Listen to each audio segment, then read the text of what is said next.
पंडित सुंदरलाल शर्मा मुक्त विश्वविद्यालय छत्तीसगढ़ द्वारा कार्यक्रम उच्च शिक्षा आपके द्वार अरपा रेडियो बिलासपुर द्वारा प्रसारित। आप सुन रहे हैं पंडित सुंदरलाल शर्मा मुक्त विश्वविद्यालय का कार्यक्रम उच्च शिक्षा आपके द्वार। आइए सुनते हैं कंप्यूटर विभाग के विभागाध्यक्ष श्री रेशम लाल प्रधान से उनका व्याख्यान। सपनों को हकीकत में बदलना नामुमकिन नहीं। सुनते रहिए उच्च शिक्षा आपके द्वार। हेलो स्टूडेंट्स, मैं रेशम लाल प्रधान, assistant professor computer science, Pandit Sundarlal Sharma मुक्त विश्वविद्यालय छत्तीसगढ़ में आपका स्वागत करता हूं। आज हम पर्सनल कंप्यूटर्स के बारे में बात करेंगे। पर्सनल कंप्यूटर से शायद ही कोई अनजान होगा। आज के समय में सभी जगह यूज होता है यह कंप्यूटर। पर्सनल कंप्यूटर्स को माइक्रो कंप्यूटर्स भी कहा जाता है। आज हम पर्सनल कंप्यूटर्स के विभिन्न आयामों के बारे में बात करेंगे। पर्सनल कंप्यूटर को एक ही समय में एक ही यूजर द्वारा सामान्यतः word processing, internet browsing, internet, electronic mail, computer games, computer programming इत्यादि जैसे सामान्य उद्देश्य कार्यों हेतु उपयोग किया जाता है। माइक्रो कंप्यूटर जो निजी कार्यों के लिए प्रयोग किया जाता है अथवा छोटे छोटे जो पर्सनल कार्य होते हैं, वर्ड प्रोसेसिंग, अकाउंटिंग आदि कार्यों के लिए भी उपयोग किया जाता है। पर्सनल कंप्यूटर्स के एप्लीकेशंस की अगर हम बात करें, उपयोग की बात करें, आजकल पर्सनल कंप्यूटर के यूजर को ऑपरेटिंग इन्वायरमेंट तथा एप्लीकेशन प्रोग्रामों की अच्छी जानकारी हो सकती है, परंतु यह आवश्यक नहीं कि वह प्रोग्रामिंग में रुचि रखता हो, कंप्यूटर को प्रोग्रामों में लिखने में सक्षम हो। अतः पर्सनल कंप्यूटर के लिए अधिकतर सॉफ्टवेयर इसके प्रयोग की सहजता तथा यूजर फ्रेंडली होने को ध्यान में रखकर ही लिखे जाते हैं, जिससे कि सॉफ्टवेयर उद्योग निरंतर पर्सनल कंप्यूटर के नए उत्पादों की व्यापक श्रृंखला प्रदान करता रहा। इसके अनुप्रयोग की अगर हम बात करें तो हम देखेंगे सभी जगह पर्सनल कंप्यूटर का प्रयोग होने लगा है आज के समय में। इसके मुख्य एप्लीकेशंस हैं सिंगल ऑपरेटिंग सिस्टम चलाना, वर्ड प्रोसेसर जैसे कि Microsoft word, adobe page maker, OpenOffice.org इत्यादि का प्रयोग कर कोई लेटर टाइप करना हो, डॉक्यूमेंट बनाना हो तो इसका उपयोग किया जाता है। स्प्रेडशीट जैसे कि माइक्रोसॉफ्ट एक्सेल इत्यादि का प्रयोग कर अकाउंट्स व्यवस्थित करना, ग्राफ बनाना, चार्ट एवं शीट प्रिपेयर करना, इसके लिए पर्सनल कंप्यूटर का प्रयोग किया जाता है। MS पावर पॉइंट का प्रयोग प्रेजेंटेशन बनाने हेतु किया जाता है। डेटाबेस मैनेजमेंट सिस्टम तथा रिलेशनल डेटाबेस मैनेजमेंट सिस्टम का प्रयोग किया जाता है। इंटरनेट सेवाएं जैसे कि www, FTP, टेलनेट इत्यादि का प्रयोग करना। सामान्य उद्देश्य एप्लीकेशंस जैसे कि टैली एवं कस्टमाइज किए गए सॉफ्टवेयर इत्यादि का प्रयोग करना। डेस्कटॉप पब्लिशिंग सॉफ्टवेयर जैसे कि कोरल ड्रॉ, फोटोशॉप इत्यादि का प्रयोग करना। तो इस प्रकार से हम देख रहे हैं इन सभी एप्लीकेशंस के लिए पर्सनल कंप्यूटर का प्रयोग किया जाता है। पर्सनल कंप्यूटर ऑपरेटिंग सिस्टम के माध्यम से हमें एक प्लेटफॉर्म प्रोवाइड कराता है जिसमें हम एप्लीकेशन सॉफ्टवेयर्स को रन कराते हैं और हमारे उपयोग की जो भी कार्य हैं उन्हें सिद्ध करते हैं। आइए अब हम कंप्यूटर के विभिन्न कंपोनेंट्स के बारे में जानते हैं। वैसे तो कंप्यूटर्स के कई भाग होते हैं जिन्हें हम मुख्य रूप से 3 कैटेगरीज में डिवाइड करते हैं। इनपुट यूनिट्स, CPU जिसे सेंट्रल प्रोसेसिंग यूनिट कहा जाता है, एवं आउटपुट यूनिट्स। ये मुख्य रूप से 3 कंपोनेंट्स होते हैं। इनपुट डिवाइसेस वे होते हैं जिसके माध्यम से हम कंप्यूटर्स को डेटा इनपुट कराते हैं। सेंट्रल प्रोसेसिंग यूनिट वह भाग होता है जो इनपुट डिवाइसेस से प्राप्त निर्देशों को, सूचनाओं को, डेटा को प्रोसेस करता है, एग्जीक्यूट करता है। तथा आउटपुट डिवाइसेस वे कंपोनेंट्स होते हैं जिनके माध्यम से ये डेटा हमें आउटपुट के रूप में प्राप्त होते हैं। इनके बारे में विस्तार से हम आगे बात करेंगे। अभी हम पर्सनल कंप्यूटर्स के विभिन्न भागों के बारे में बात करते हैं। इन 3 मुख्य हिस्सों के अलावा कंप्यूटर्स में कई प्रकार के इलेक्ट्रॉनिक कंपोनेंट्स लगे हुए होते हैं।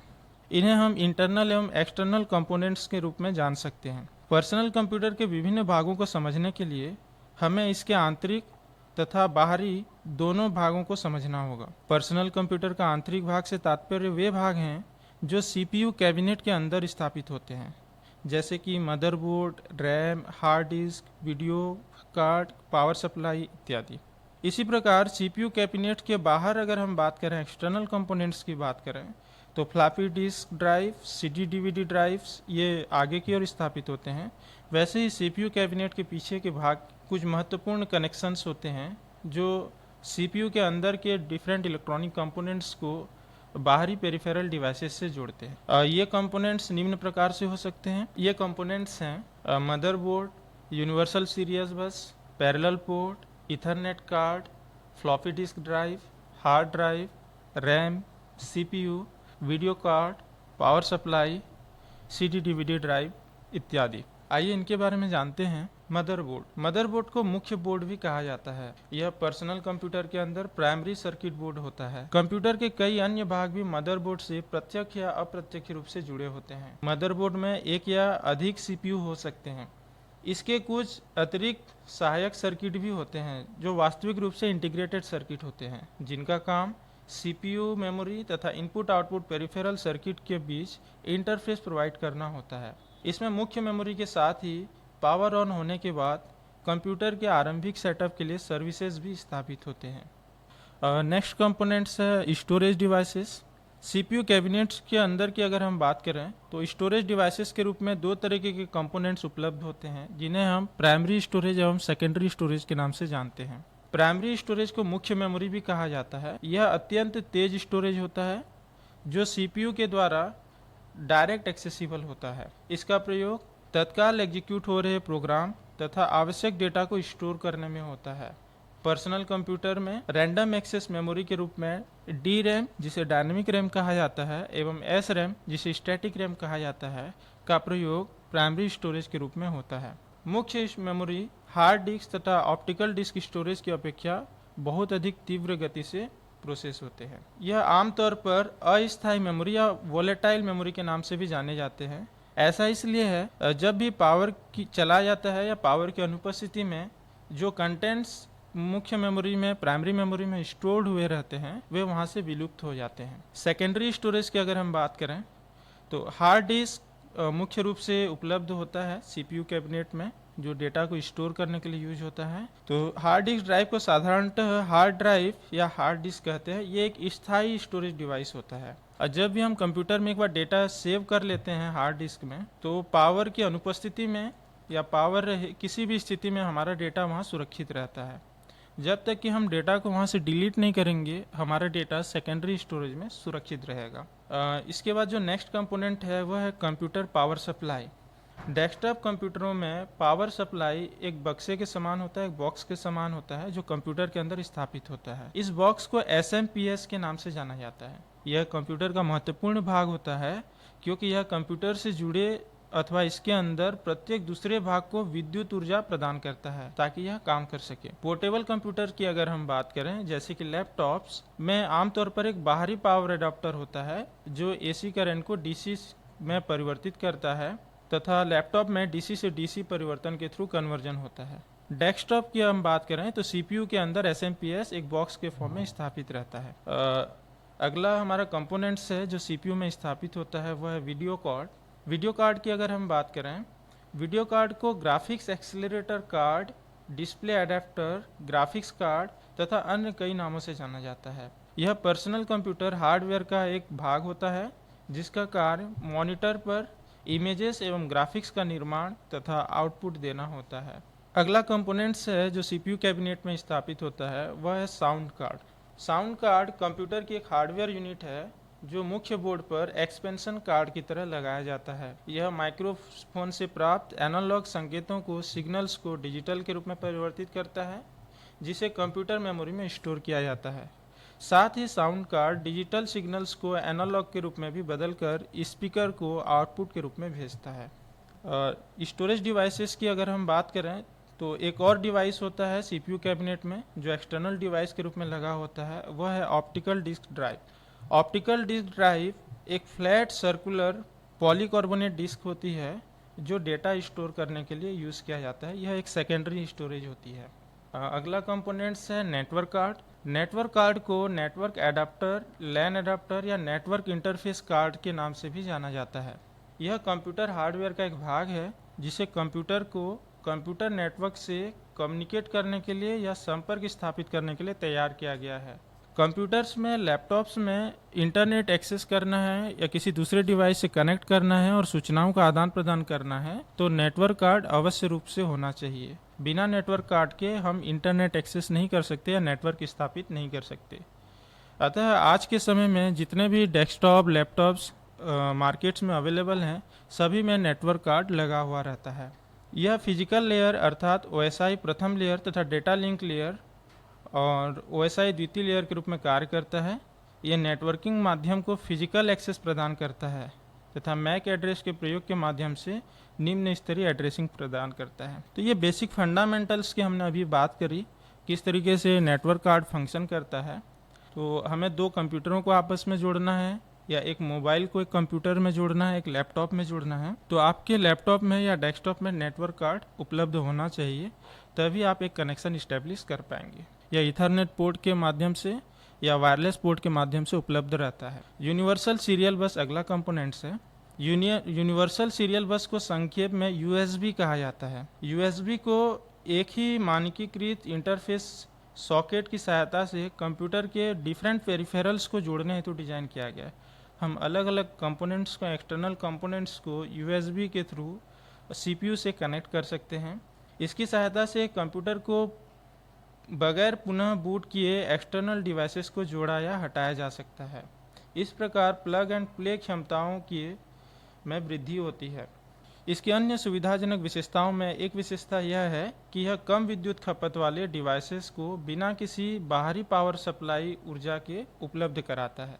साथ ही इसकी सहायता से कई डिवाइसेस को बिना निर्माता विशिष्ट ड्राइवर इंस्टॉल किए कंप्यूटर से जोड़कर चलाया जा सकता है। हम कह सकते हैं कि डेटा एक्सेस करने के लिए या ट्रांसफ़र करने के लिए USB हमें एक पाथ प्रोवाइड कराता है। जब भी हम USB कनेक्टर्स के थ्रू, केबल्स के थ्रू एक्सटर्नल कंपोनेंट्स को CPU से कनेक्ट करते हैं, तो हम उसके माध्यम से डेटास को ट्रांसफ़र कर सकते हैं। ये मुख्य पार्ट्स इलेक्ट्रॉनिक कंपोनेंट जो CPU कैबिनेट्स के अंदर स्थापित होते हैं। अभी हम बात कर रहे हैं पर्सनल कंप्यूटर्स के बारे में। तो जैसे कि मैंने आपको बताया, पर्सनल कंप्यूटर्स के तीन मुख्य कंपोनेंट्स होते हैं, input units, CPU and output units.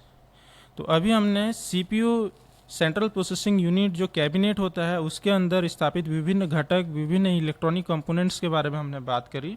अभी कुछ जो इनपुट यूनिट्स और आउटपुट यूनिट्स होते हैं उसके बारे में हम बात करेंगे। तो जो मुख्य आउटपुट डिवाइस होता है हमारे पर्सनल कंप्यूटर्स में यूज होता है वह है मॉनिटर। मॉनिटर को तकनीकी रूप से विजुअल डिस्प्ले यूनिट कहा जाता है। इसे कंप्यूटर डिस्प्ले भी कहा जाता है।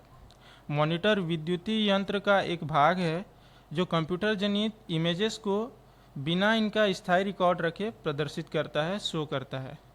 यह सामान्यतः कैथोड रे ट्यूब के रूप में होते हैं या TFT LCD डिस्प्ले की भांति यूज होते हैं। मॉनिटर्स की अगर हम बात करें तो कलर्स के बेसिस में ये तीन प्रकार से होते हैं। मोनोक्रोम मॉनिटर्स होते हैं, ग्रे स्केल मॉनिटर होते हैं, कलर मॉनिटर होते हैं। टेक्नोलॉजी की बेसिस में हम बात करें तो मॉनिटर्स मुख्य रूप से तीन प्रकार से होते हैं, cathode ray tube, LCD liquid crystal display जिसे कहा जाता है, एवं LED लाइट एमिटिंग डायोड्स। ये तीन विभिन्न प्रकार की टेक्नोलॉजीज होती हैं जिसके रूप में मॉनिटर्स हमारे पास उपलब्ध होता है। आज के समय में मार्केट्स में ज़्यादातर कंप्यूटर्स के जो मॉनिटर्स हैं वो LCD या LED टेक्नोलॉजी के ऊपर बेस्ड होते हैं जिन्हें हम उपयोग करते हैं। LED मॉनिटर्स LCD मॉनिटर्स के कंपेयर में अपेक्षाकृत कॉस्टली होते हैं, बट अगर हम पिक्चर क्वालिटी की बात करें तो LED मॉनिटर्स में LCD मॉनिटर की अपेक्षा बहुत अच्छी पिक्चर क्वालिटी होती है। साथ ही इसमें रिजोल्यूशंस भी काफ़ी अच्छी रहती है। यह एक आउटपुट डिवाइस है जो पर्सनल कंप्यूटर्स में होता है और मॉनिटर्स के द्वारा ही हम जो भी कार्य CPU में परफॉर्म करते हैं वो हमें दिखाई देता है। इनपुट डिवाइसेस की बात करें जो पर्सनल कंप्यूटर का आवश्यक पार्ट होता है वह है माउस एवं कीबोर्ड। माउस एवं कीबोर्ड की बात करें तो माउस एक इनपुट डिवाइस है।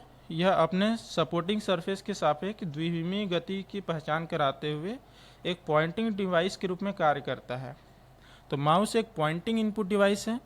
हम कंप्यूटर स्क्रीन में कर्सर को मूव करा के किसी भी फाइल को ओपन करना है, किसी भी डेटा को किसी पर्टिकुलर लोकेशन में प्लेस करना है तो वो हम माउस के माध्यम से कर सकते हैं। यह मुख्य रूप से तीन प्रकार से होता है, मैकेनिकल माउस होता है, ऑप्टिकल माउस होता है एवं वायरलेस माउस होता है। मैकेनिकल माउस कुछ 10-15 साल पहले की बात करें तो जो माउस उपयोग में लाए जाते थे वो मैकेनिकल माउस होते थे। वहाँ पर माउस के नीचे एक बबल लगा हुआ रहता था जो सरफेस में मूव करता था तो कर्सर हमारी स्क्रीन में मूव होता था। ऑप्टिकल माउस की हम बात करें, आज के समय में जो माउस हम यूज़ करते हैं वे ऑप्टिकल माउस होते हैं। आप देखेंगे माउस के नीचे रेड कलर का लाइट फ्लैश होता है जो लेजर लाइट टाइप से होता है। वो सेंसर होता है, सरफेस को सेंस करता है और जब हम माउस को मूव कराते हैं तो उसी के आधार पर कर्सर हमारे मॉनिटर में मूव होता है। और एक होता है वायरलेस माउस। वायरलेस माउस आप सभी समझ सकते हैं, जो बिना वायर का माउस होता है जो हम अपने साथ कहीं भी ला और ले जा सकते हैं, वो वायरलेस माउस होता है। कीबोर्ड की अगर हम बात करें तो यह भी एक इनपुट डिवाइस होता है। ये एक टाइपिंग इनपुट डिवाइस होता है। ध्यान दीजिएगा, माउस को पॉइंटिंग इनपुट डिवाइस कहा जाता है और कीबोर्ड को टाइपिंग इनपुट डिवाइस कहा जाता है। कंप्यूटर का कीबोर्ड एक पेरिफेरल है, एक्सटर्नल डिवाइस होता है और बेसिकली टाइपिंग के लिए यूज़ किया जाता है।